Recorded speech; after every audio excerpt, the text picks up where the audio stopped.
24th, 2025. If everyone will please rise for the pledge of allegiance, followed by the prayer. I pledge allegiance to the flag of the United States of America and to the republic for which it stands, one nation, under God, indivisible, with liberty and justice for all. Commissioner Williams, will you please lead us in the prayer? Dear Heavenly Father, thank you for this day that you have bestowed upon us. Father, bless this county as we do the business of Mills County here today.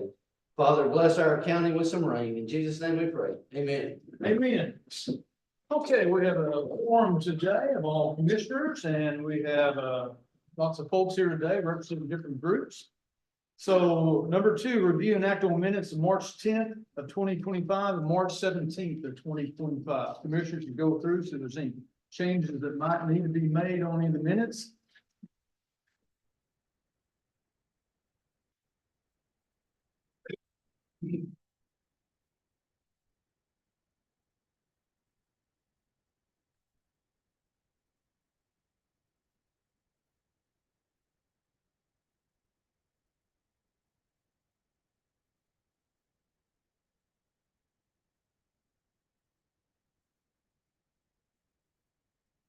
Make a motion that we approve the minutes from March 15th and March 17th.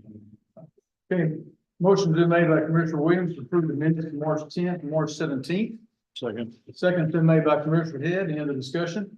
All those in favor of the minutes from March 10th and March 17th, say aye. Aye. Any opposed? Ayes have it. Audience individuals, I know there's several people that signed to come speak to us today with their respective groups. Does anyone else need to talk before we get to your respective groups? Okay. Number 4, consider an act on approving accounts payables. Commissioners, you go through the accounts payables package.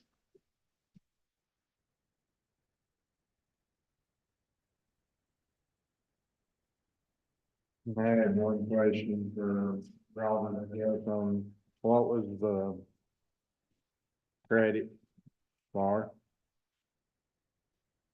On the 15, that's the return of the court charge.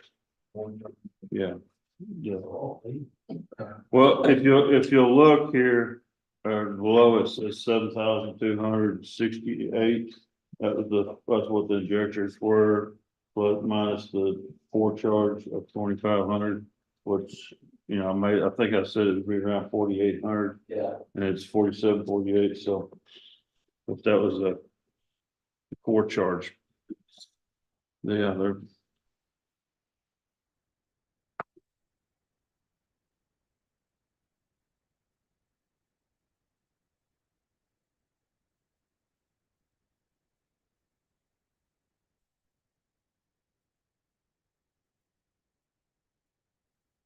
Make a motion to approve the account payable as presented. Motion's been made by Commissioner Williams to approve the accounts payables. Second. Second's been made by Commissioner Sullivan. Any other discussion, comments? All those in favor of approving the accounts payable, say aye. Aye. Any opposed? Ayes have it. Moving on, number 5, we got consider an act on SITCOG resolution for 911 Emergency Communication District. I would welcome Mr. Jim Reed, Executive Director of the COG. Mr. Reed's done an outstanding job looking after us. This is in reference to a new 911 address in your district that something's beeping. Yeah, it's back. Go ahead. Which one now? It's the wheelchair. Okay, excuse me, Mr. King, good morning, Don. So anyway, we're going to discuss about this 911 addressing. Mr. Reed, I'll turn it over to you, sir. Good morning, Judge. In front of you, you have a packet that I can take 5 minutes or 5 hours, whichever your pleasure, but I have a feeling 5 minutes is the allotted time. I'm going to gloss over all this, but just hitting a couple of high points. Right now, you participate in the Council of Governments 911 program that is administered by the state. What does that mean? That means that your citizens pay 50 cents on their phone bill for every wireless or phone line that they carry or have in their home. That 50 cents goes to they pay it to the phone company sends it to the state puts it in an account, and the state government decides how much of that we get back to run 911. Some years, subject to appropriations, it's 30 cents out of the 50. Sometimes it's 50 out of the 50. That's what's called being in the state system. We recommend that we get out of the state system, and a piece of legislation has been passed that allows us to do that. And all that means is that when your citizens pay the 50 cents, it goes to the state. The comptroller's office, instead of putting it in the state's treasury, sends it to the column, all 50 cents. Nothing changes with regard to how 911 is delivered. Nothing changes with regard to how much your citizens pay. The only thing that changes is instead of it being subject to state appropriations, we get the whole 50 cents back so that we can provide 911 services. That's this presentation in a nutshell. I'd be glad to answer any questions about that because there are a lot of details and a lot of devil's always in the details. But our plan is that on passing of all resolutions from our members, we become a district. There is no vote required. And we're targeting the end of August to do that. Long story short, commissioners, this will improve the efficiency of the whole process. They'll get their money quicker, as Mr. Reed alluded to, and possibly some more funding, correct? We will have more stable funding, more revenue. And the third item, which I hesitate to put too much emphasis on right now, is that once we're able to build up a district reserve, then the uses of those funds can be expanded. Right now, we can't pay your sheriffs for radios, but it's an allowable expense as a district. Now, I don't want to say that out loud too hard because then the sheriff's going to come take my wallet at the back of the room before I leave. But once we have sufficient reserves, which we think will take about 5 years, we can expand the uses of the 911 fee to allow ourselves to buy mobile data terminals, to buy radios, to help counties and cities with those kind of expenses, which right now they're prohibited from use when we're in the state system. Legislator has to approve this first, correct? Or This has already been approved. All we have to do is collect 32 city resolutions and 7 county resolutions. And on the day the last resolution is passed, the statute says we become a district that very moment. Resolutions passed. As soon as the final resolution is passed. Yes. And just as a matter of housekeeping, we're keeping Bell County, since they're in our backyard, since we're housed in the same county seat, they're going to do their resolution last so that we can time our exit. So we're gathering all the other resolutions first. Bell County will be the last one, and they will do that at the Commissioners Court meeting sometime in August. And we're already coordinating with the state to time our exit so that it's most beneficial for us. The rest of the state, I'm sorry. this is just Central Texas, what's the rest of the state? This is just Central Texas, our 7 counties and 32 cities. The statute allows any council of government to pull out of the state system and follow the same process. The reality is there will be about 12 council of governments who will never leave the state system because they can't afford, they don't generate enough revenue to be out of the state system. They're reliant upon something called the surcharge fund. Without getting too far into the details, if you make a long distance call, they charge a little extra fee on your phone bill. It's called a surcharge. Those dollars go to help regions that don't generate enough money to run 911 by themselves. We generate an excess of revenue necessary to run 911 right now. So we're not in that category. So those people will always be in the state system because they're relying upon the state to be able to afford their system. So far, 3 councils of governments have pulled out of the state system. We would be the 4th. So there's probably about 8 that are in limbo that are trying to decide, are we going to stay in the state or are we going to get out? Due to population. Due to population. What about 50 cents per month? Is that, what can you see that doing over time? The 50 cent fee, Yeah. some districts in the state of Texas is enabling legislation allows them to raise that. Ours does not. Our enabling legislation, 50 cents is the most it will ever be unless the state passes a law to change that. In the future, if the Board of Managers, which is the Council of Governments Executive Director or Executive Council, which the judge sits on, if we decided that we'd met all our needs and the counties didn't need any assistance, we could actually lower that fee in the future, but we cannot raise it above 50 cents.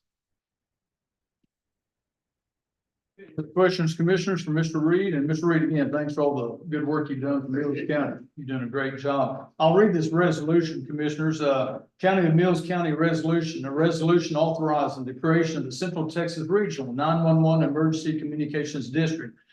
Whereas Chapter 772, Subchapter H of the Texas Health and Safety Code, cited as the Regional Emergency Communication District Act, known as the Act, provides the creation of a regional Emergency Communications District, and whereas the act applies to the state planning region established under Chapter 391 of the Texas Local Government Code, with a population of under 1.5 million, composed of counties, municipalities operating 911 systems solely through a regional planning commission, and whereas the act requires that the governing bodies of each participating county and municipality in the region adopt a resolution approving the creation of the Regional Emergency Communication District, known as the district, and whereas as of May 25th, 1989, the County of Mills exclusively receives 911 system services operated through the Central Texas Council of Governments or Regional Planning Commission. Now, therefore, be it resolved that the Commissioners Court for the County of Mills hereby authorizes the creation of 911 Emergency Communications District, passed and approved on this day, March 24, 2025, at a regular scheduled meeting of the County of Mills, Texas Commissioners Court. Commissioners, I'll make a motion that we approve this resolution regarding 911 addressing district. I'll second it. Okay, a motion been made by me, second by Commissioner Williams. Any other discussion, commissioners? All those in favor of approving the new 911 addressing emergency communication district, say aye. Aye. Any opposed? Ayes have it. Mr. Reed, I'll get this signed. Thank you so much for coming. Thank you, Judge. We look forward to our continued partnership with Mills County. If you need anything else from the COG, the judge knows where to find me, but he has my cell phone number. Call anytime. Yes, and we again appreciate all the good work you've done for Mills Appreciate County. y'all. Thank you. Thanks for coming, Jim. I know you got everybody land passes. Hello. I'm gonna try and catch that at work. Okay, moving on. Number 6, consider an act on proclamation declaring April as Child Abuse Prevention Month and related. I know we got several people here. Representative Costa, if y'all want to come up here and give us all the news that you have. And I want to recognize Miss Yvette Razzo, correct? We also have Miss Debbie Salzberg. Salzberg, correct? Salisbury, I was close, thank you. And former judge, Mr. Ed Smith. Go ahead, Mr. Smith, or whoever wants to start speaking. Okay, good morning, Judge, Commissioners. My name is Yvette Razzo, and I serve as the Community Engagement Specialist at CASA. And so my job is to promote the program, to recruit advocates in the 3 counties that we serve, Brown, Comanche, and Mills, and also through media efforts, do community outreach and help with fundraising events. CASA trains and supports volunteer advocates who gather the critical information for the judge to make a decision for what's in the best interest of children. Okay. I'd like to say that, we serve 3 counties. Mills County is been very supportive of us financially and morally, and we work closely with the child welfare board. We currently serve 10 children that have been removed here in Mills County. So that our group is taking care of our own.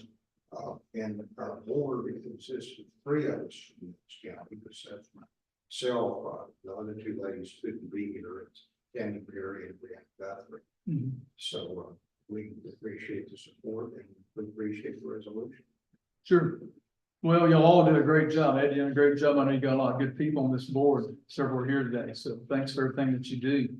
I'll read this Child Abuse Prevention Month proclamation. I'll try to read it fast. It's kind of lengthy. So there's consensus across the country that it is necessary to build strong prevention systems as part of a robust family well-being system that not only supports families when they're in crisis, but is intentional in supporting families before they are in crisis. The universal challenges faced over the past 3 years have compounded the struggles children and families in our communities were already facing and heightened the urgency for us to consider what a robust family well-being system in Mills County should look like. In Mills County, we believe that children thrive in safe, stable, nurturing families within their own communities. Through establishing partnerships with families that capitalize on the collective strengths of parents and their children, we can build strong, healthy families and resilient net communities where children can thrive. Sadly, child maltreatment is still a significant public health issue. Communities lack accessible support and resources and are disproportionately affected by poverty can experience increased risk factors that lead to child abuse and neglect. Despite the complex factors that can lead to child maltreatment, it can be prevented. Each year, the month of April is dedicated to recognizing the critical work being done across our great state to meet families upstream before a crisis occurs and offer them accessible lifelines that mitigate the challenges they face. Child abuse prevention occurs every day through the diligent work and tireless advocacy undertaken by Mills County families, friends, neighbors, houses of faith, advocacy groups, nonprofit organizations, schools, healthcare providers, social workers, and government agencies support children and families in every community. Child abuse prevention cannot be tasked to one community, agency, or system. Behind many families that succeed on their own is a strong community that provide a way for the family to meet their needs. We must all work together to strengthen our communities and build localized support that is successful, contribute to the well-being of the entire community, and keep children and families safe and together. I encourage everyone to learn more about these many aspects of our communities, working hard to create positive, healthy environments for future leaders of our great state and nation. Together, we can create a brighter future for children, families, and communities in Mills County and ensure tomorrow's leaders have the support they need to thrive and reach their potential. Therefore, I, Judge Jet J. Johnson, Mills County Commissioners Court, do hereby proclaim April 2025 to be Child Abuse Prevention Month in Mills County and urge the appropriate recognition whereof. And we'll hereby fix my signature on this 24th day of March of 2025. And also, once we do, hopefully pass this proclamation, we will get a picture of everybody with their commissioners court and everything. Commissioner Williams has. I'd just like to say that, you know, that the Mills County Child Welfare Board has been very active throughout the last, since 2021, since it was reinstated here. Our board is kind of the model for other boards right now, especially the ones that are starting new boards. And so it's been really nice that the court has allowed us to do that. Some of the board members that are here today, if you don't mind standing up, and then we'll have a picture, is Jackie Brooks Mendoza, Shawnee Martinez, Paula Gore, Kyla Stevens, Dina Peters, Stacy Hodge, and Janisa Stegmiller. And myself are all on this board. And we just want to say thank you to the Commissioners Court for allowing us to take care of these 10 children and the others that have come and gone before us. So before you make the Yes, motion. yes, and everybody again does a great job. Commissioner Williams, you want to make the motion for this proclamation? I make a motion that we approve the proclamation declaring April as Child Abuse Prevention Month and related matters. Okay, motion's been made by Commissioner Williams, second by Commissioner Head. Well, I think he beat him just slightly. All those in favor of approving April as Child Abuse Prevention Month proclamation, say aye. Aye. Any opposed? Ayes have it, and everybody will please come up here. We'll get a picture. David, you might take a picture. Y'all get up here with us. Yeah, everybody come up, we're gonna skip it real quick, everybody. Or you want the commissioner back behind us or? David, you might take-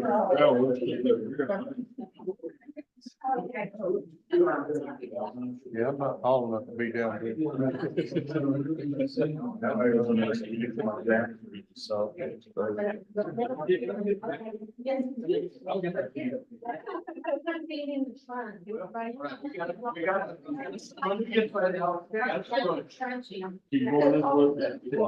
Well, I gotta find an open. Stay on the chair if you need to. All right, now we're looking good. I have one more. That's all. Did you know I'm so versatile? Okay. Well, Thank you. Y'all did a great job. Thank you. Thank you.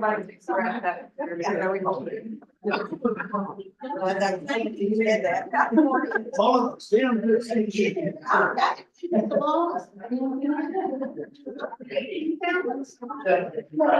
Bye.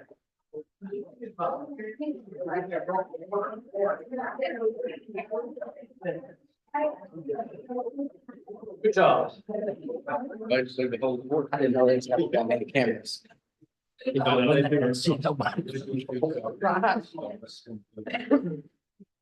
thank you all for coming. Y'all don't need to hang around for the rest of the commission's court. Thank you, Judge. Oh, thank you, y'all. Y'all done a great job. Okay. Thank you all for coming.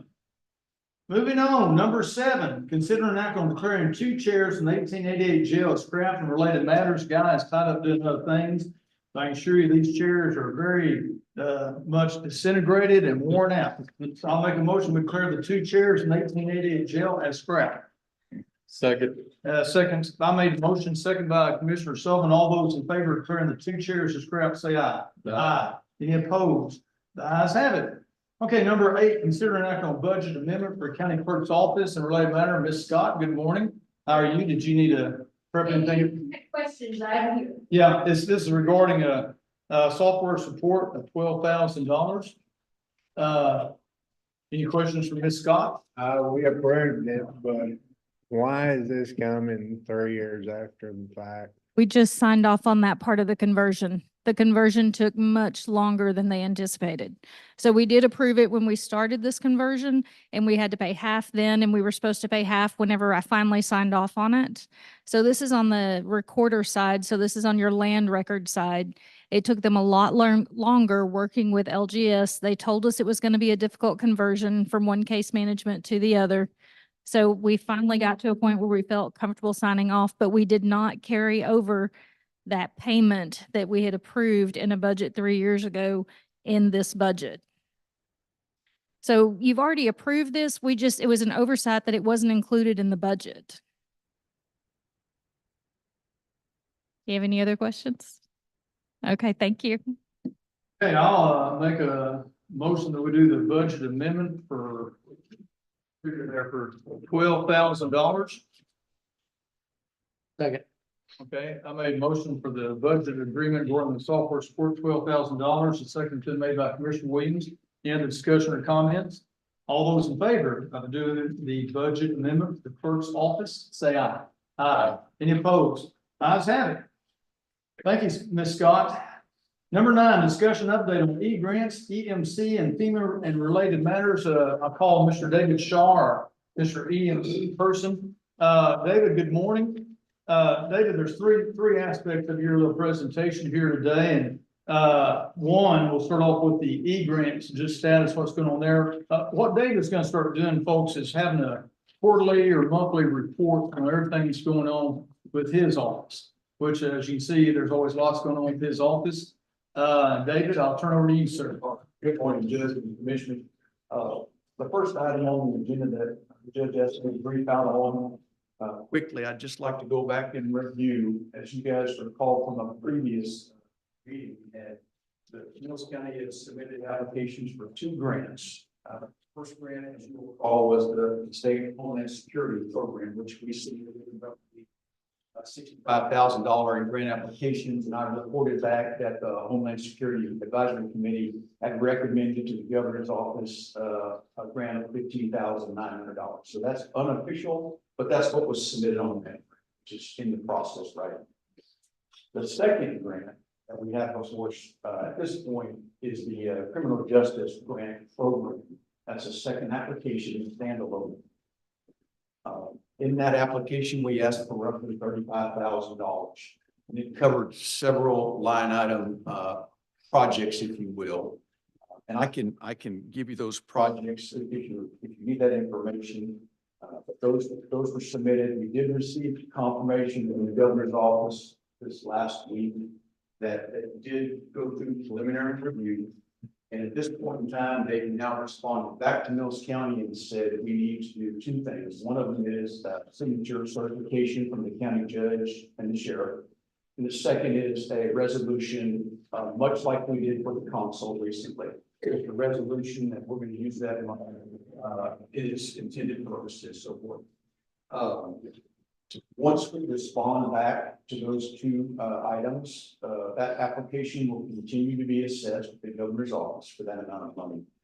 We do have to, in mid-April, we will go before the governor's office committee or the scoring committee And we'll kind of brief them out on why we would like to have these items funded. So that's a procedural, piece that we'll need to do. We Is also. that, is that for both of them or just the? No, sir, just the- just criminal justice. Just want to make sure I understand. Yes, sir. Yes. We also have an opportunity at that point via discussions with the court, the sheriff's office. If we want to strike any of the items that we originally asked for, we can strike those items off. And then at that point in time, we can go before the scoring committee and say, hey, we want to strike these items. Our most important items are these for consideration. So we have a little opportunity to kind of modify that application if we'd like. Okay, right. So that's all the action on the E-grants at this point in time. Judge, I believe the second, I don't know, are there any questions I can answer on E-grants for the Commissioner's Court? Okay, next one's, all your EMC scheduling, which I think is good. Putting this down, getting it to the Commissioner's Court every quarter, whenever we do it. Yes. Go ahead, why don't you expand on that? So what I did was on the activities report that the county departments provide, I provided a quarterly report originally because I was trying to just go over a several month period of time. So what's going on. It sounds as if it might be easier to do a monthly report as well from the EMC. So I'm going to change that to kind of correlate to what the other departments do. And one thing that came up in some of the discussions was just to provide some visibility to the commissioners on things that are ongoing or projects that we'd like to have further discussions on. So I've thrown those on to the last page just for visibility. So if there's questions you guys have, or we want to have further discussions down the road, you'll know what's kind of on the plate. Hopefully that helps everybody. Okay, and also you're gonna talk about FEMA. All right, and just a brief FEMA update. You guys may have heard some of this go, but during our last meeting, last Wednesday, we were advised that the FEMA contractors that we work with were all let go. So that section of FEMA employees have been released from duty. And we are now dealing with the regular FEMA staff, if you will. So basically 2 lineup supervisors who are now doing. We're hoping that's not going to be detrimental to our work. We've done a lot of work to get our projects lined out with FEMA. Sometimes it's good, sometimes it's bad. We're going to see, we have a new project manager that's been assigned to us as of last week. We'll reach out and have a discussion with him this Wednesday, our regular meeting. So what I provided you, deconflict a lot of the project issues that we deal with. You'll notice on the left column there, I've broken them into a color coding system. You'll see green, you'll see red, and you'll see blue. We get some black. Oh, I'm sorry. Sam. I apologize. I didn't make the copy. So, but I'll tell you what those mean. So basically we have 4 projects that have been obligated, and that sum of money that's been obligated sits roughly at about $45,000. And obligated means that money is now on the state side that they can use now for reimbursement purposes. We have 9 projects that we are currently engaged in or working with FEMA on. Of those 9, 3 are in the final approval stages, meaning last step of the process before FEMA obligates those funds. We're submitting 3 more projects this week. That'll get us to a total of 6 that are in that review process, and there's 2 more, 3 more basically that we're very close on being able to submit. The other remaining 11, I think, projects are red, and what that means to us is that FEMA is still trying to upload all of the site inspection reports that each of you participated in. So until that data is uploaded into Grants portal, we're kind of at a standstill. We're not able to make any progress on those. All right. As they upload that data, we'll probably hear from FEMA say, okay, let's look at the project. We'll move forward on this. Roughly $310,000 are in those 9 projects that I was just referring to. So hopefully we'll get that money obligated as well. Maybe at that point in time, we'll be able to apply for a reimbursement from the state, start getting some of that money back. But the 45,000, we can go ahead and apply for it. Yes, sir. You could ask for reimbursement on this. The treasurer could. Yes, sir. Person that's come in, we know that person's name yet? Yes. I do. Okay, well- What is it? I know his nickname is Tex. I'm hoping that's favorable for us. Good. Well, good luck. We wish him the best. Yeah, we wish him well. Wish him the best, yes. Commissioners, any other questions? On your sheet, because I'm having a hard time seeing this, but what are the three that they're having problems with that they're not? Is it listed on here? I don't have them broken out that way. I can tell you the three that we are gonna submit on this week. It's not necessarily that they're having problems. I meant the ones that are not on grant portals. Oh, there's like, well, if the ones that are not there, give me a second. 1, 2, 3. So there's 12. So there's 12 projects total, and that's mostly from precinct 2 and 3. Believe it or not, we've made good progress in precinct 4. We've got a few more that we need to get lined out, but they're the big projects for Mr. Head and Mr. Farland. So all we can do is just bide our time. Is there anything that we can do from our side that we can do to help Will in that process? I know you've been meeting with us individually, but. I think we've done everything on our side that we can do. The work that you guys have provided to us and the work that the Treasurer's Department is doing and I'm doing as the EFC, they're never waiting on us. We're always providing everything they ask for. Their problem is staffing and maybe some of the documentation that's been misplaced. I think that's what part of this. But they did, I will tell you this, they did assign our own, Mills County got their own site inspection supervisors. So now we have an individual dedicated to Mills County to work those documents. So that's a good sign. That's a good sign. Commissioner, Other question I've got is how have the fires been going? I know we've had quite a few in the county. So unfortunately, Commissioner, I'm not privy to those fires. I don't necessarily get notification of those fires right now, but when I look on the Texas Forestry Service site that we access, I don't see any fires being reported to Texas Forest Service. That means they're being handled at the local level by the BFDs, but I haven't received any of that information to date. Commissioner Hall, thank you for coming today. Appreciate the update. Have a good week. Yes. Okay, number 10, consider an act on Hoop and Horns preliminary plat and related matters. I'll call Mr. Don King. Mr. King, good morning. Can you come on up? We got Marcus Kajawa here, who represents Hoop and Horns in the real estate department. We also have Matt from Collier Construction, is that right? Collier Consulting, who does doing some water work. Don, how you doing? Here, we want to be able to hear you. And I apologize for this. I've graduated to a cane, but I've got so many papers I can't carry it. Well, you're doing fine, Don. Thanks for coming to Commissioners Court. And Marcus, y'all coming up. And these, to let you know, is 1/3 of what I've been reviewing. The others, I said, well, too much is much. So, I'll prep things up, get started. So we got again, Mr. Marcus Kajawa, Matt's with the consulting coming on the water issue. I know there's some water questions. Don King is a county surveyor for Brown County and he represents Mills County. And I've gotten to know Don really well last year and a half. We talked quite a bit and been working on this project. And Marcus, you want to start things off, what's going on and? Well, Mr. King gave us some, we had submitted, the preliminary plat. Mr. King had some comments, so I believe we've addressed all of the things. Yeah. So Commissioner, what's been going on, this preliminary plat going back and forth, and they send stuff to Mr. King, and he'll get back to them saying, you need to X, Y, and Z to get this thing. Yeah, get this thing going. So there's been a lot of revisions on this, and this is a total of 213 tracks at the old Hoop and Horns Ranch, south of Zephyr.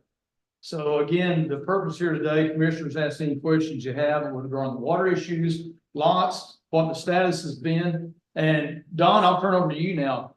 Well, like we've been through multiple reviews, as you will. And the last one I turned through, everything's okay.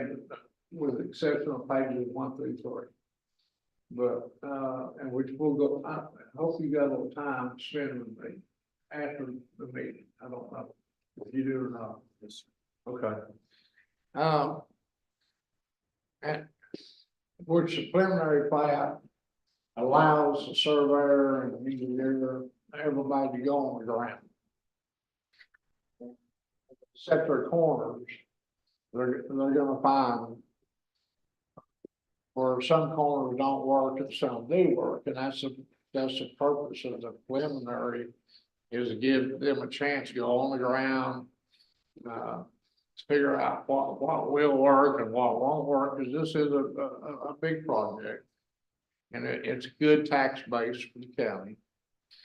But but as they go along, they'll find some I call them. And the plats will be revised of what we see right today. To update the court, as you know, we did a road easement for this project, 2 months ago, Commissioner Partner, so. Had some road issues, road questions. I know on the original plats, there's some issues with road designations, county road numbers, et cetera. Those have been resolved, is my understanding, correct? That's correct. County Road 190, did an exchange deed for the old county road that was out in the middle of the track. So it's. Yeah. Let's see, Matt, I know you're the water consultant. I know there's questions commissioners have on water. Yes, And me included. You're gonna do 213 tracks. And, you know, that we're all worried about the groundwater situation out there. You gave a formulation that's very complex calculus formula in the original, I guess you did that original proposal. And basing it on 25% occupancy for the entire subdivision, which I don't know where you came up with that number. Was that someone else who did that, Marcus, or was that their group that did that, consultant on that figuring? On the original water study that was done? Do you know? But anyway, we have concerns about the water. Right, so the amended groundwater availability certification. The demand has been increased to 350 gallons per day per lot. So the calculations have been redone by Dr. Allison McDonald, our current hydrogeologist. And the calculations have been redone, which should have been part of the planning process. And I know to protect Mills County's interests, if someone drills a dry water well, Don, what's our solutions to that, or what can we do as a county? Well, there's not a person in here, but the Lord knows what's under 2 foot of ground. There are subdivision rules and regs, which y'all have an excellent set. But the federal kicks in and says not any subdivision 99 lots and above has to go before HUD. Now that applies, which HUD controls what you're talking about, the water, the septic, that they've got permits for every tract. So you don't have any problem there. There is no guarantee on water. Yeah. Unless you go through HUD, and that's a very lengthy process. So whatever y'all decide to do about the water, I can't advise you that. That's in the engineering department. Yes. And I'm a land surveyor, and I can't operate outside my expertise. But I'm just know that the HUD. We've had 3 or 4 HUD subdivisions in Bryan County, and 2 of them, they withdrew their applications. And of all the subdivisions in Bryan County, those 2 that they withdrew their applications, those failed. They're still today sitting dormant out there, 400 or 500 acres of platted lots, and they can't sell them because they don't have water. Yeah, we just don't want to come back to Mills County, someone buys a lot and can't get water in their lot. That's what I'm looking at. Protecting Mills County's interests, so.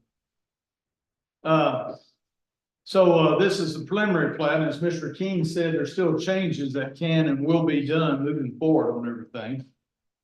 Mr. Porter, you got any questions? This is in your Oh, neck of the woods. yeah, I could ask a million questions, but, I guess the big deal is this is taking a long time. If we don't get some of this stuff hashed right now, the final plat's gonna take just as long. Because these questions are gonna have to be answered. And when you take 1,600 acres out there and cut it in 213 lots and expect every lot to drill a well and have water in Mills County, I can tell you right now, it ain't gonna happen. So, I don't think y'all or us should approve anything knowing that people are not gonna have adequate water when they get there.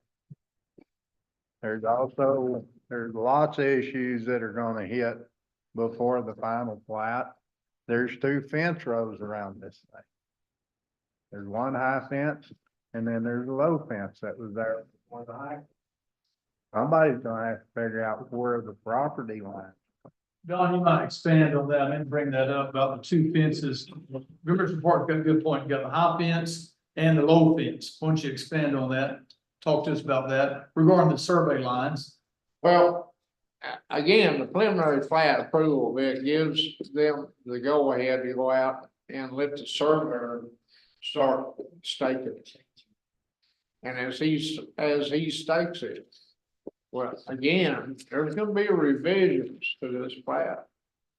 Now, I hope in the future, after revisions, they won't just do one section and ignore the later deal with, and that's what's basically been happening. You need to understand these large engineering firms. They've got just kind of like y'all lined up, or just imagine a petition between the 2 of you. And one of you are handling just the bearings and distance, one of y'all are handling contour lines. One of you are handling aerial photos. And as one gets something done, then they shift it to the next middle week, I call it. And go down the line, and hopefully, if it's organized, when it gets to the end, that it's a final product. What's happened here is that I've made multiple requests, and I've fixed 2 or 3. We went from 3 to 5 pages. Now we're at 15 pages for a subdivision. And as you add a page, you change the configuration of everything.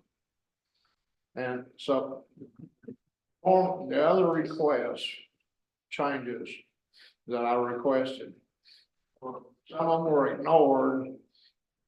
And their thoughts that when they did something else on these other pages, corrected it, but it didn't. Hopefully, it's, we'll get back on track. And like I said, the first 3 pages still have more things to be attended to. And those refer back to your title. And I'll explain to you in more detail about why. It benefits you the most. Also, it benefits the public. Yeah. I don't know if I answered the question or not. Well, yeah, I got, say, I mean, and once, there's gonna be changing of that, once the preliminary starts doing their study. Yeah, this is a long, we're a long way from having to see approval of a final plat. That's where I was coming from. If we've had this many problems getting anywhere close to the preliminary, the final plat's not gonna be any easier because there's too many questions on that property as far as boundaries and everything else. And I mean, your deal, or back to the water deal, when it was originally proposed at 165 lots, the water study was for 2.4 people per occupancy at 25% occupancy. I don't know if you know anything about that or not. Were you aware of that first water study? I was, yes. Yeah, and the question that's asked me, how did you come up with 25% occupancy? Based on our discussions with Marcus on, it being more of a vacation weekend type property. Not really having very many, not very many permanent residents. So that's where we came up with the 25% occupancy. But since then, the groundwater availability certification has changed. We've done a new report for full occupancy, 24/7, 365, and each lot, water demand being 350 gallons per day. Per lot, for Per lot. 100% occupancy? Yes, sir. And have we been presented that in our, no, it's still part of that preliminary study, okay? I haven't seen. I hadn't seen anything on that newest one, you might want to send that to us. Back to your subject about boundary lines, we surveyors are, we have a set of guidelines for do's and don'ts. More don'ts than do's, and it's governed by a surveying board. And in that surveying board, which is 5 engineers and 1 land surveyor. And that one surveyor has 5, advisors underneath. But there are guidelines that tells us how to establish the boundaries. And, as we work through our process to get this, after this preliminary approved, if y'all approve it. Once that gets started, well, then the boundary issues are gonna be resolved as they go along. In hopes. I've been out there once. Number 5, I've been out there twice. And I anticipate one through. It's not. Okay, so assuming we approve the preliminary plat, then the next step will be the final plat, correct? Yes, well, The working after the process. preliminary plat, then they'll submit what they think, after they get it staked on the ground and they find, title errors and whatever they find. Then they'll submit what they call a preliminary, well, it's not preliminary, but it just submit a drawing. And the actual final drawing is your last one after everything's been approved, all the corrections have been made. We still have a long way to go as far as corrections. I tried to earlier about the 4th revision, we're on the 6th. About the 4th revision, I did a hard review, which is what the guidelines of the Board of Land Surveying laid out. In hopes they could work some of those problems out for the final plat. Which I think they did correct the highway right away, that correct. The and like I told Marcus, he lucked out because the TxDOT surveyor retired 2 weeks ago. That was managing this. And the other surveyor has not got his feet underneath it yet, but. Go one step at a time till you finally get it done. Yeah, that was one question, though, for the road access agreement with TxDOT, and say that again, so they're in the process and still get all that road access with TxDOT approved, or? TxDOT, they go by traffic count. And on average, it's 467 feet between entrance ways.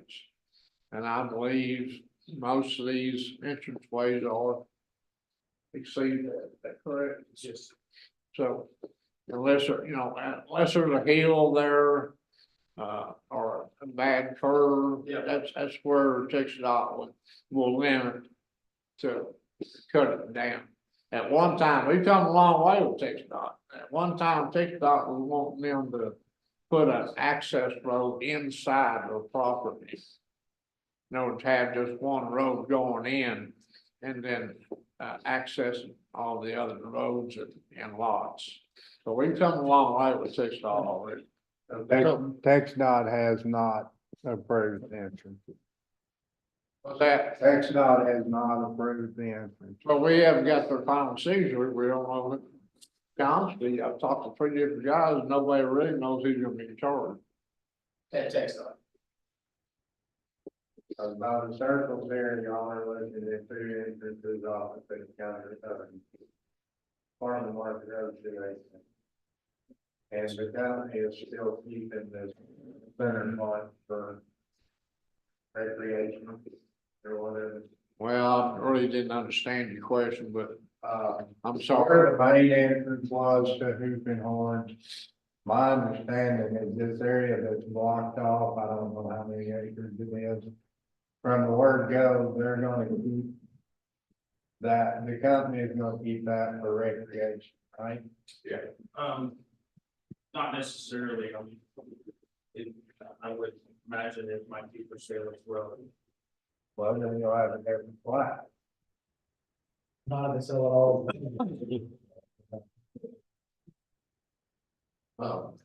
But it, to go by that, would also to follow off on that, this map does not match this map. Well, you're operating off of 24 by 18 each sheet. Let me see that. Would you hold that up?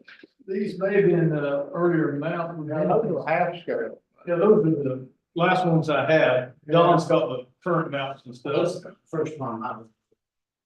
Yeah, whatever is being reviewed in 24 by 36, that's what's gonna have to be filed. Okay. This may have been submitted many months ago, Commissioner. To follow up on what Dale just commented on. So we've changed the number of lots. Yes, Here's 65. and Marcus brought us a check today, right, Marcus, for the change? That's what I was gonna ask, cause Yeah. I was, okay, just Yeah. making sure. But if you talk about the section that they said they were gonna keep from the start, if you started splitting that up, you're talking about a whole different deal. Yeah, there's No, we're not, I'm sorry, go ahead, Commissioner. Did you say like busting that one, the middle one up? That's what I asked. No, sir, it will not be, it will not be broken. It's being kept for company's recreation there. Yeah. Right? Yes, sir, but if they do decide to sell it later, they're gonna be no evidence. You'll have to come back to us and ask for the change, Like winter, Jim. just like when you had in all. I'm sorry, do you have an HOA? We will have something. In your HOA, you're gonna specifically state that these fractions cannot be reasonable. Yes, sir, we will state that they cannot be further so. Okay. Bet you that was loud on the microphone, moving that. Mr. King, any other comments that the court needs to hear on your thoughts and?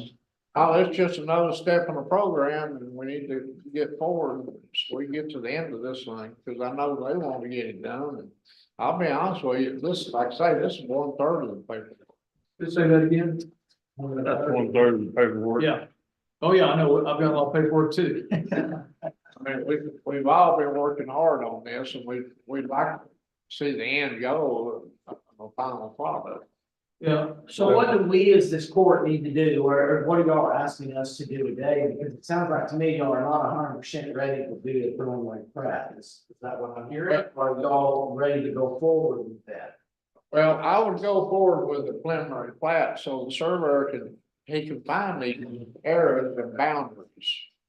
Right now, it's either hands are tied. They did what we call preliminary boundary. And according to the data that I've received, and as far as ironing out all the title problems, that has not been done. Okay. But, you know, it will be done before you get a final product. County Attorney Malone, do you have any comments or anything? I know you've been following this some. Well, water to me is a big issue, and of course, the TXDOT, but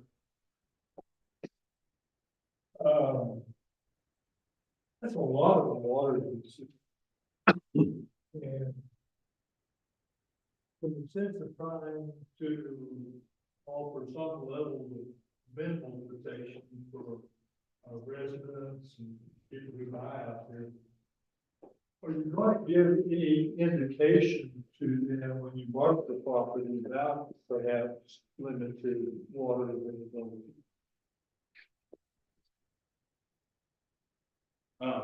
Do you think you should?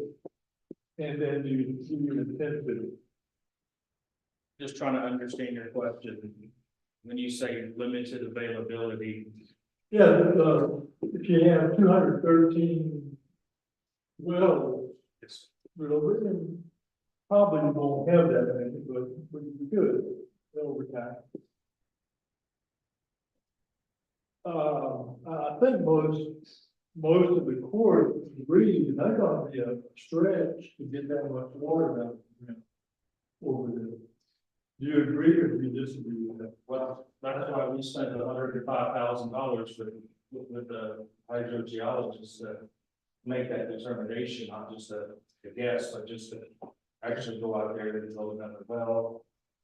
We think that's, drill it down and.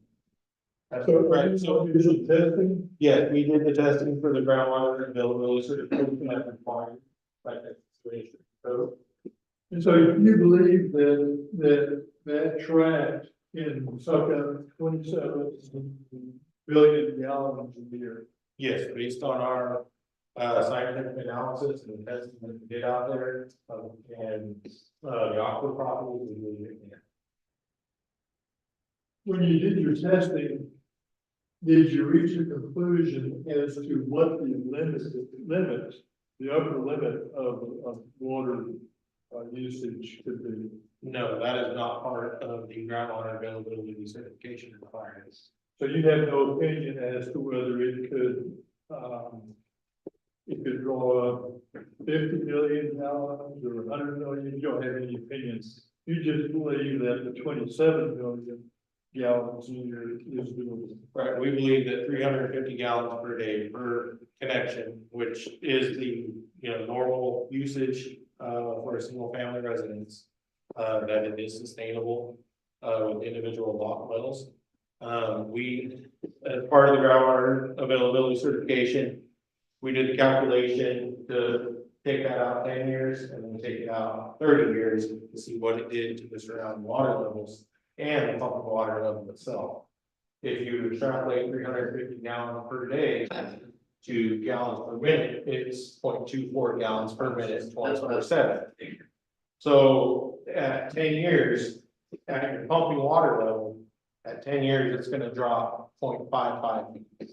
So half a foot, you're gonna see a decline in 10 years. In 30 years, you're gonna see that drop another 0.03 feet, which is to 0.58 feet. So there's, based on our calculations, based on the aquifer properties out there, and based on our real world tests, we believe there's groundwater there for 30 years, and we see a decline of 0.58 feet in the pumping water level. Did you have those calculations available or have they been given to the court? I don't believe the updated report has been given to the court, but we definitely give it to them. Okay, do you have any timetable doing that?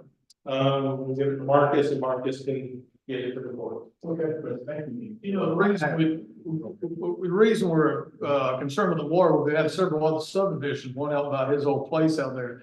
Many of these people in the Metroplex come to cities, they don't understand what water wells are grounded. They just think, well, once I buy this lot, y'all will hook me up to the county or the city of Pretty or city of Zephyr River, and that's not the case. And they just don't understand about drilling water well, which is now 25,000, septic tank 15,000 or so.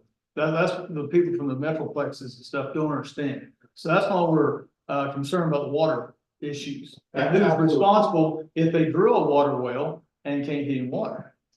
That's our concern. It would fall on Collier Consulting, because we are certifying that there is water on the 1,600 acre ranch for the next 30 years. I don't see how you come up with that conclusion if you're just measuring that area and the groundwater under it, because that's not the only area. Yes, sir. watering from that So ground. what we did is we went out a couple of miles from the property, looked at some of the drillers reports, and looked at the depths. and verified that, the Trinity Gosford has an average thickness across the 1,600 acre ranch. And we took that into account also. It doesn't say how long details here. No, well, that was my next question, how big was y'all? 340. Yes, sir. That's about right, but when you talk about Trinity, you're not just talking about this area, you're talking about the Metroplex area all the way down through. Mr. King, go ahead, sir. The aquifer you're referring to, is it classified as a name? Yes, the Trinity. Is So- it Trinity? Yes, sir. So the Trinity consists of, the Biloxi, the Glen Rose, and the Twin Mountains Formation. And there's an upper Trinity and a lower. The Upper Trinity is the Biloxi, and you have typically the Glen Rose between the Biloxi and the Twin Mountains. The Twin Mountains is subdivided into three separate, sand bodies, which is the Hensel, the Pearsall, and the Austin is the lowest sand. And Matt, where's y'all's company from? We're out of Stephenville. Stephenville, Yes, okay. sir. And are you planning on doing any more water studies, us moving forward on this, or? If any clarification is, needed by the commission, we'd be happy to address any concerns or comments. Okay. And I've got a friend that's in the water business, and I asked him here a while back. And that means nothing, other than the fact it is expensive. Water to the top of the ground completely hooked up right now, running right at $100. 340 foot of well, and it costs around $34,000. No, that's not counting the casing and the, No, that's everything. Okay, very good. and, 35 years ago, that was $10. But the thing is, and not that y'all will or won't, some of the other subdivisions have left these people that are buying kind of out there to dry. You bought the land, it's your problem now, even though they have nicer land. That is not right. You're from Steenville, you got the same issues going on in Iraq. And even more so, I live in Parker County, where the Trinity outcrops, where it comes to the surface. Our wells in western Parker County, around Brock, that area, they're only 100 feet deep. And there's been so much pumpage in Parker County, they're actually dewatering everybody on the west side of the county. One thing I will mention about the earlier subdivisions is more than likely their plats were approved prior to the Texas legislation forcing any platting to be done to do a groundwater availability certification. So this is one of the steps that Texas legislature has taken in the last, I believe, 2 years ago, in order to try to protect that person that buys that lot in that subdivision, that a professional geologist or a professional engineer does these calculations, does the site-specific geology, the testing to certify that, yes, there is water there for the next 30 years. That way, you just don't have these developers coming out, know nothing about water, they subdivide it, they plat it, and, somebody out of Dallas comes, buys land, expecting water under their land, they drill dry holes. That has been enacted by the Texas legislation to help, the general public and protect. Well, what we do have in this area, possibly not where there's an orange is, but over by us, it's more healing. Yes, sir. They drilled 3 water wells on it, got through, they pulled out of the river 3 times because of voids. And the drilling line is said no. Well, it's all land in. They had 2 active water, saying that they had water on 1,000 acres. The people up on top of the hill, sure, you can drill through it, and you can get water that was bottom void. But if you have more of a hell, getting Hazen back now. Other time like this, they will. Yes, sir. So you might as well say there is no water. And that's our hugest concern on the, particularly when you start breaking up 1,600 acres and a line for your streets or roads, whatever you want to call them. And make it 213 months. Yes, I absolutely agree with your concern. You know, as the saying goes, whiskey's for drinking, water's for fighting, so.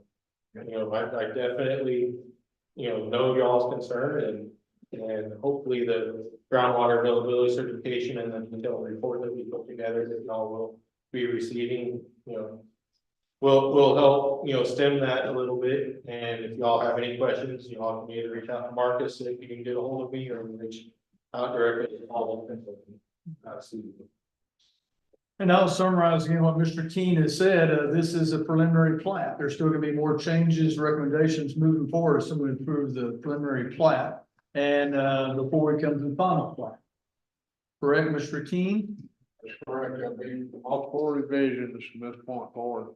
Yeah. What I've experienced in the past, I would like to see it. Just one revision, we clean it all up, but, that's not been the pattern. Okay. You do think we're at the point to approve?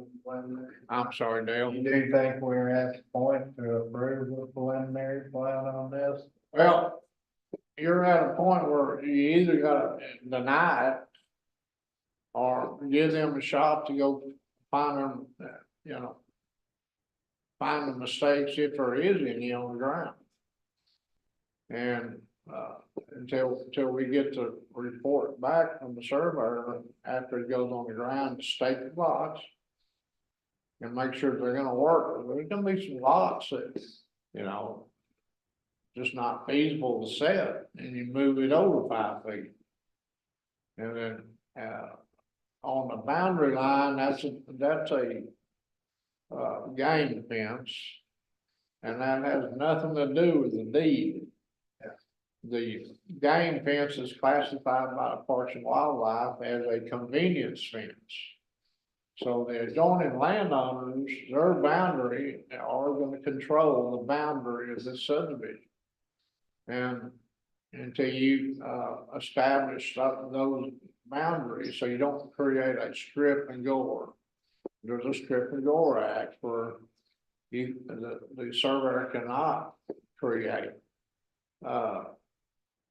There's subdivision overlapping another landowner and vice versa, another landowner overlapping their subdivision. And until the surveyor has got to go ahead to go on the ground and set those corners and to verify the boundary, I mean, we're at a standstill. The surveyor will, if we approve the preliminary plat, the surveyor will have to go out there with their paperwork and survey every lot. Yes. And set the pins. That's correct on there. They submitted 213 lot subdivision, and all 213 need to be staked. You got any comments on whether the county is ready? Is it ready? Yeah. Wow. Marcus. Yes, sir. Once we get preliminary plat approval, we're gonna work diligently towards getting our final.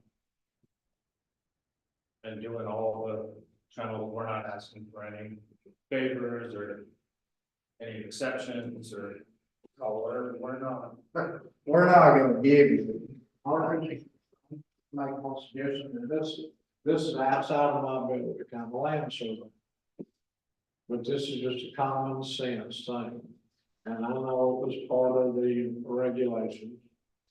But you've got a minimum flood finish floor. And it states on each track, minimum finish floor elevation. I would ask this court for a waiver of that elevation. And the reason is that if track number 29 is at a certain elevation and it's only got 50-foot square on the whole track that you can build on, it limits the landowner and the purchaser from constructing something on that property. Being that Mills County does not have a firm, which is a federal insurance rate map, which shows flood numbers, which y'all have shown the flood, y'all did a flood study. And I understand that, but it's not, being that FEMA is not involved, whenever you limit a purchaser from the way he wants to construct something.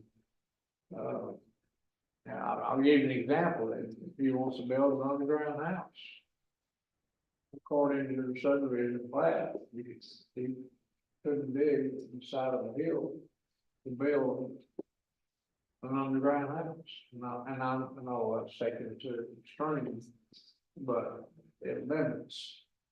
And that's up to you. That's a business decision, and it's outside of my ability.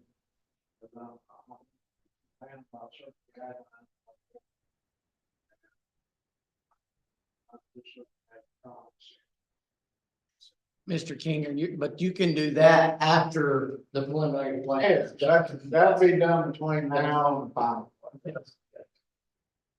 Judge, I make a motion that we approve the preliminary plat for the Hoof and Horns subdivision. Okay, got a motion by Commissioner Williams to approve the preliminary plat and related matters, and I'll second that recommendation. Any other discussion, commissioners? Okay, all those in favor of approving the Hoof and Horns preliminary plat, say aye. Aye. Those opposed? Okay, we got 4 in favor, 1 against. So the Hoof and Horns preliminary plat is approved. And of course, you got a lot more work to do. And we'll see after this is over on that check and everything, Marcus. So, Yes, sir.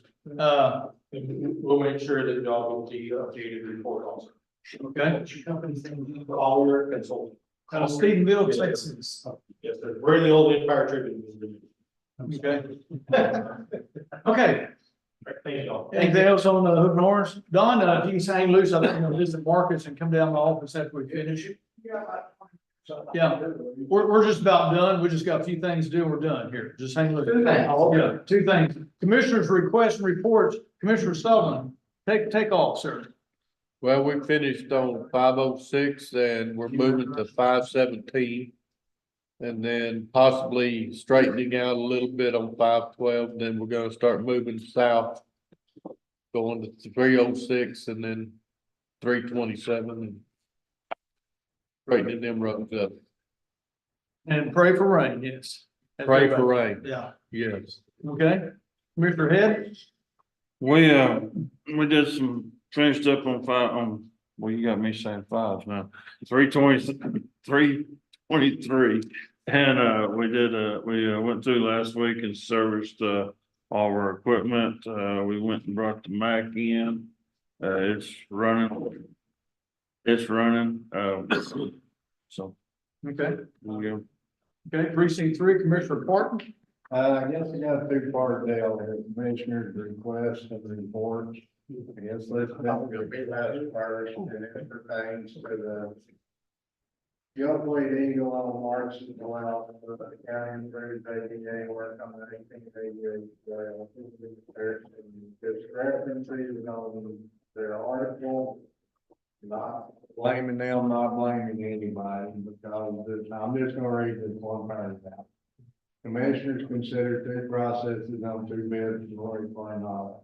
A previously considered bid included the number of detecting factors, including electrical work, moving of water down the top, moving 2 vents in directing a natural gas line. That was not the previously considered deal. That bid was tabled at the last court meeting. The bid approved this week was for an updated bid with a $6,000 lower cost and fewer variables according to County Judge Johnson. They've got that completely reversed. If we want to be transparency is truancy. That needs to be corrected because the bid that was tabled was the bid that we ended up approving. The other bid was not really considered. So I think one way or the other, and then Jason emailed them, I don't know if you ever heard. Now they're gonna say at the bottom of their paragraph, it says, Arlington County Judge Jeff Johnson. But this is not right, and it don't need to be anything. And that's my request, my reports are, we've been filling potholes. And all a couple of miles of dirt, we're trying to keep it. And dust is down in the flood. And that's not happening, we need to get some money. So basically, we've been kind of laying off for hauling the dirt this week. I know we're a week closer to rain, but, we're not getting there very quick. We seen lightning last night, so it's a start. Half the way south. But we seen it, we seen it. Okay, is that it? Commissioner Williams, precinct 4. Trimming trees on 416, which is a non-meeting project, it seems like, but, road work on, 408 and 432. We had a safety meeting where we discussed, safety driving and, just paying attention to your truck and your facilities. Also had a workshop, last week, to talk about shared equipment and procedures. Probably gonna be requesting another workshop, Judge, because we found some of the stuff that we talked about, I'm getting more information on, so I will let you know when we get that lined out, Judge, so that you can run it from your office. Yeah, let's know here and that. Yeah, Take it, yeah. do whatever you need. Still working on those finalization and, had a, HR meeting that was scheduled from the request from last time. We will probably be seeing that in the near future to be approved, some changes on the HR handbook. Okay. So y'all be prepared for that. Also, had a meeting last week at the LEC over safety and communications, new communications with the county. That it works with the county, the area counties, and the state and the ramifications of that. COG is part of that conversation, but also the state of Texas is part of that.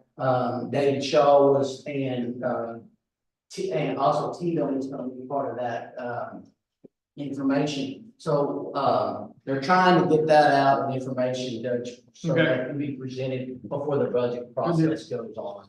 Lastly, I had a meeting with the, Sheriff's Department, myself personally met with, Sheriff Jones and Chief Deputy Poole, and concerning some, their thoughts and issues and that they want to make sure that the, me, myself, and understand what's going on in their department. And I just want to let everybody know that they're sincere of working with the Commissioner's Court. And I apologize to them. And I'd like to do that personally here today. I apologize. I know they want to do that, but not treating them like the previous administration treated us. And so, to be more understanding of their situation. So, anyway, so I wanted to apologize for that, but that's it. Okay, number 12, County Judge's Report. As you all know, we're still in extreme fire danger. There is a chance of rain in the week. Cross your fingers, but everybody be extremely careful out there. And the ridership with the new Central Texas Rural Transit is increasing. That's going well. And again, you got free ridership until May the 1st. So everybody in Mills County that's listening in, take advantage of that, right, Mr. Malone? Free trips in county and out of county. And number 13, adjournment's what we're looking for. Make a motion to adjourn. Motion been made. I'll second it. All those in favor of adjourning, say aye. Aye. Meeting adjourned. Everybody have a good day. Make the motion to adjourn.